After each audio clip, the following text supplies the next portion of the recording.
tasty 2-inch Tuesday. We're on roll here in the cave, 4-4. Like I said, Kemba Walker style for the Big East Championship.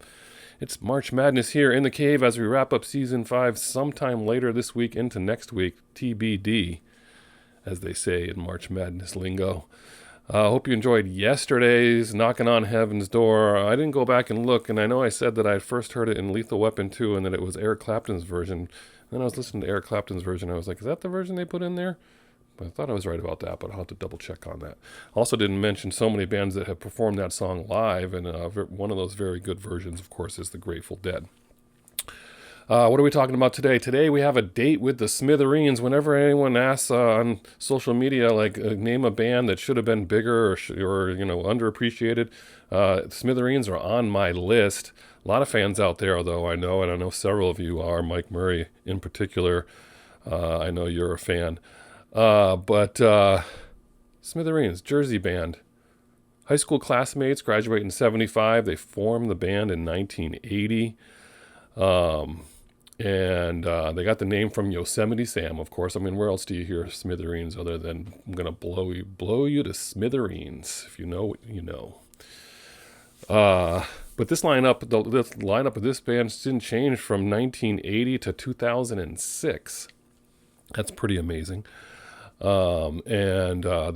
put out their first single in 1980, and then they started touring a little bit, put out a mini LP EP called Beauty and Sadness in 1983, signed to Enigma Records, and then put out the single Blood and Roses in 1986. I would have said 85. It was 86, and it was also featured in the Dangerously Close soundtrack, which was back when they made movies where bullying was sometimes okay. I don't know, or something like that. But I remember that movie.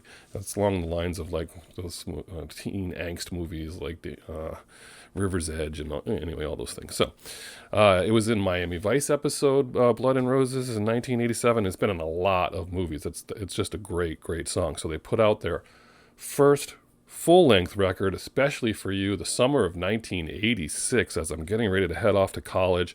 And thanks to WPLR, this was all over my playlist. WPLR just introduced me to so much music out of New Haven. We had lots of classic rock in Connecticut. We had 3 stations. CCC, a little bit out of Boston, out of the heavier side, but still rock, classic rock.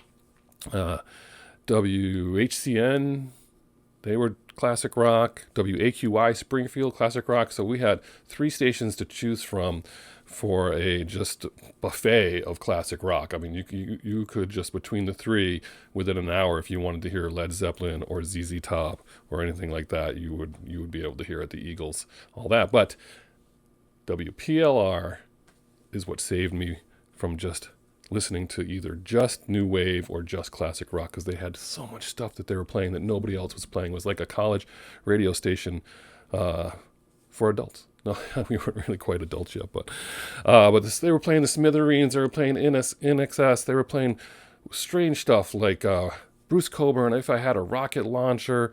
They were playing Kipadota's song, Wet Dream, which is a parody song, which is amazing. They were doing so much stuff, and that just shaped my musical tastes.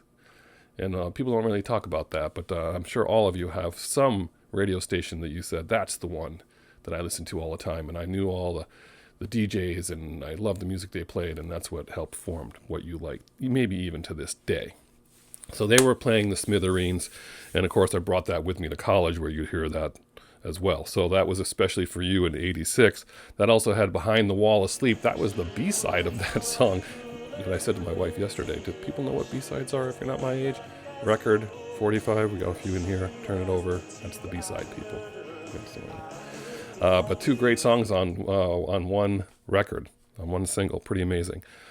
They go Green Thoughts in 88, Only a Memory, House I Used to Live In, House We Used to Live In, Drown in My Own Tears. In 89, they put out 11 with A Girl Like You. Everyone knows A Girl Like You. Blues Before and After. These are all great songs. Blue Period, Yesterday Girl. In 91, they put out Blow Up with Too Much Passion. In 94, it's A Date with the Smithereens, Miles from Nowhere. I mean, these are great songs. Think about what I just said. These it was 86, 88, 89, 91, 94. It just feels like they should have gotten a little bit more credit for what they were doing. So much good stuff out there. But we got to see them in 2016 or so, I think, as the lead singer. Pat died after illness, and when we saw him, he wasn't able to play guitar. But we were at the show at the Infinity Hall in Hartford, losing track of thought here, and it was a great show. It was amazing. Then he died the next year. They've been doing guest vocalists as a band. Marshall Crenshaw, you remember him? He's been doing the bulk of the duties for them as they tour around, so that should be fun to see if you get a chance to do that. But you're listening to the Smithereens today. You could go with like any of these songs, dozens of these songs, this dozen of these songs. These are all so good. And we're going to go with Blood and Roses as your song of the day. Glitches galore here in the cave. I don't know, maybe I need to drink some more coffee or something like that, but that's what happens. You just keep rolling. Are we going to have a Wanderlust Wednesday this week? We'll see. Hang in there. But listen to some Smithereens today. Whatever you're doing today, I hope it involves music. And as usual, catch you on the flip side.